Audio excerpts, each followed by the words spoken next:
Mary Omatiga here at this year's Figure Skating in Harlem Gala, where we're celebrating excellence, sisterhood, and all of the incredible achievements made by the program's students and alumni. Tonight, I'll be joined by your favorite siblings in figure skating, Maia and Alex Shibutani, whose new book officially hit the shelves last week. Alex and Maia, so great to see you guys. How are you doing tonight? We're doing well. We're really excited to be back at Figure Skating in Harlem's Gala. Yeah, this is an organization that we've been supporting for many, many years. And before we get started, over 10. Before we get started, that's quite a big assumption that we would be favorite siblings. We're just siblings. But we'll take it. It's true. I mean, numbers don't lie on Instagram, right? Yeah. So how has your day been so far? What does this event mean to you? We just got in this morning. We flew in from Los Angeles, and this is a really important event, a really important organization. We look forward to it whenever we have the opportunity. We missed it, unfortunately, last year, but we just have so many great memories of coming in years past and supporting the girls, and it's really, really special. It's a fantastic community, and this is week 1 of our book coming out, but we knew that we had to be here tonight, so the red eye was definitely worth it. Oh, I love that, and congratulations on your new book. Great read. What inspired you guys to write it? Education. We grew up without a book like this. And actually, I think that there's like a really natural connection between us getting exposure to the work that happens at figure skating in Harlem at a pretty young age, and sort of our experience with wanting to add to the representation that we see in children's literature, because as Asian Americans and part of the AAPI community, sadly, there isn't enough. And so we wanted to create this book so that the next generation could be inspired, but then also so that people from other communities and backgrounds could learn about this community. You mentioned that this wasn't around when you guys were growing up. How do you guys think that this kind of book would have affected you guys as kids? I think when you talk about visibility and representation, we were always fortunate that we had each other to encourage one another, but at the same time to be able to have those stories that are accessible of people who've gone on to do a variety of things, overcome different challenges, I think that that's the gift that we want to give the next generation. I would have been so much more confident. I don't know if I can say that, but I definitely think that if the book was around and if it had been incorporated in education or other kids that had the chance to read it, I maybe wouldn't have had a hard time or as hard a time in some of the social situations. And then as we progress through our skating career, you meet different people from different backgrounds. And if this knowledge and this information isn't readily available to them, they don't have the perspective, they don't have the empathy and the understanding to communicate and treat someone with kindness and respect that might come from a different background than them. Yeah, for sure. So tell me about the writing process. How did you guys choose the people to feature in your book? We make a great team. I'm getting stress. Stress sweating again. Well, because there are 36 historic and contemporary figures, and that's certainly not everyone, but we want to pick people who have done a variety of things. We have some great artists and scientists and activists, entertainers, so really to provide that variety of not only background, but also profession. And then we had great collaborators, our co-author Dane Liu and our illustrator Alia Jalil. So together, it was a team effort. We wanted to make sure that the figures spanned historic and contemporary so that we could sort of acknowledge the past and the foundation that our community is built on and all the contributions that they've made to sort of where we are today. And then the people who are building on top of that and passing it forward. And it was really, really tough because the AAPI community is Asian Americans and Pacific Islanders. Mm-hmm. And that is so vast. That's so many different cultures, so many different backgrounds, and we all get put into this one, I don't know, bucket sounds kind of not the best word, but it's like this one group. And so we wanted to be as representative and thoughtful about who we included because we know what it's like to not be included.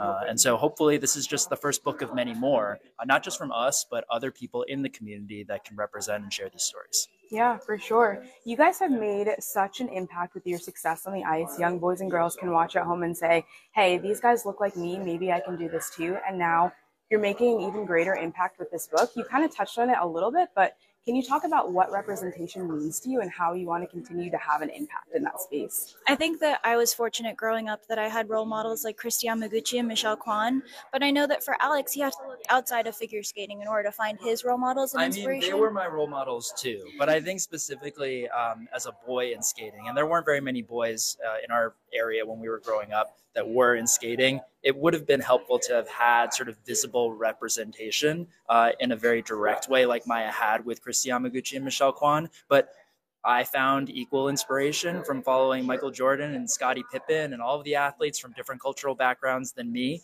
And so I think that hopefully introducing these Asian American and Pacific Islander athletes that we have in the book. There's 7 of them.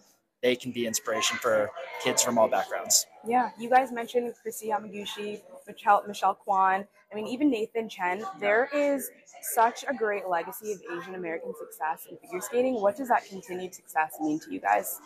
I think that it's exciting that it's continuing to build, but for example, those 3 figures aren't 3 of our 36, and we kind of made that decision because figure skating, out of all the sports, has had a good amount of visibility. So with the 7 athletes that we included, we wanted to have that mix of historic and contemporary, and then also a good variety of different athletes. I would say that figure skating fans would perhaps argue otherwise. It's never enough visibility. There's never enough figure skating, but at the same time, it is one of the most popular sports in the Winter Olympic Games. And those athletes, while they do represent the Asian American community, again, it's not a monolith. And so there are so many instances where people from different backgrounds have not been as readily accepted or included in our sport. And that is definitely something that the sport needs to realize. And so while it's tremendous that we have these examples of champions and that Maia and I have been able to accomplish things as well, it's still not enough. Everyone should be welcome into our sport, regardless of their background, regardless of their race, ethnicity, etc.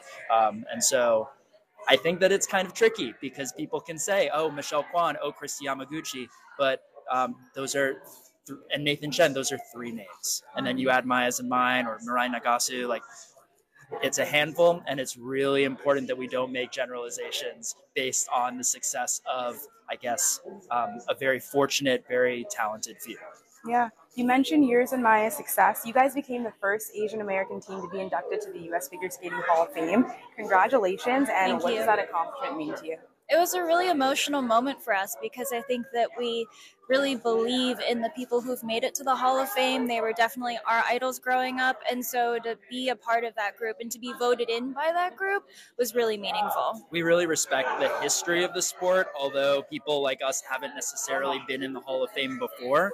But still, again, it goes back to being inspired by people who are excellent at figure skating and have brought really valuable contributions to the sport both on and off the ice. And so definitely a tremendous honor, and not something that you think about having happened to you when you start skating. You dream maybe about competing at a World Championships or the Olympic Games. Hall of Fame, I mean, I always associated Hall of Fame with like my favorite basketball stars or my favorite football or hockey stars. Hey, how's it going?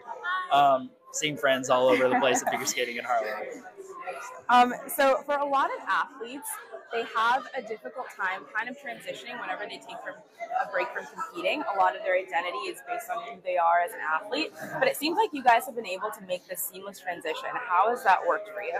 I think that it's helped that we've had each other, but then we've also had a variety of different interests and think of ourselves as being dimensional.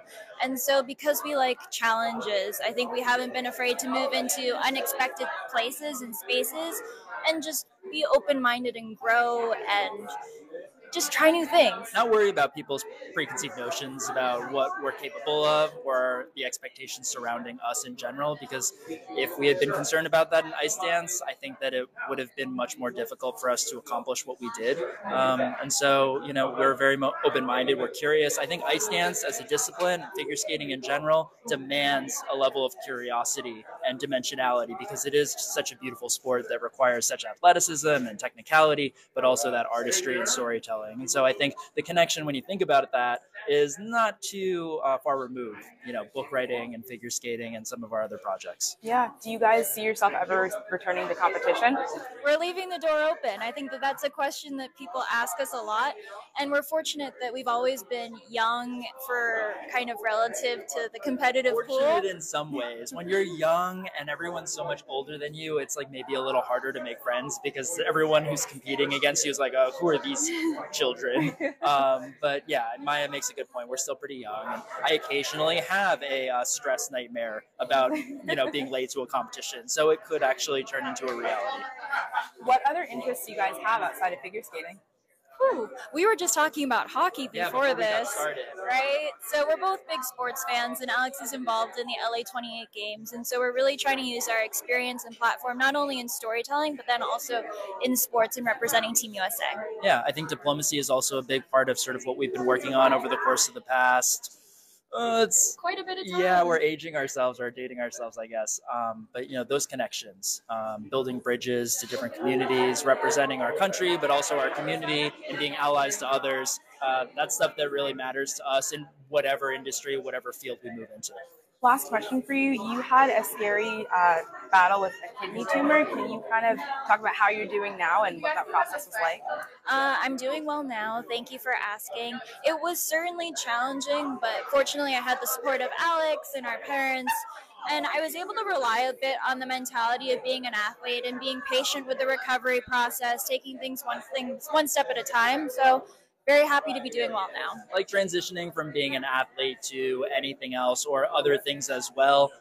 That seamless word is like very, like we did it seamlessly. It's a lot of hard work, just like anything else in life. And I think that experience was very, very difficult, as sort of diplomatically as she put it. And so I think what it did, though, was it reaffirmed a lot of what we want to do with both of our lives, because we've been so connected for so long. And so I don't think either of us necessarily needed clarity, but we definitely were even more intentional following that experience. And similar to what I think a lot of people experienced during the height of the pandemic, thinking about time and how we use it and how we spend it, and what really is important to us. Awesome. Well, I'm so glad to hear that you're doing better, and I'm so glad that I got to see you guys, and I can see that you're thriving. Thank you so much for joining me, and I really appreciate it. Very kind of you to say.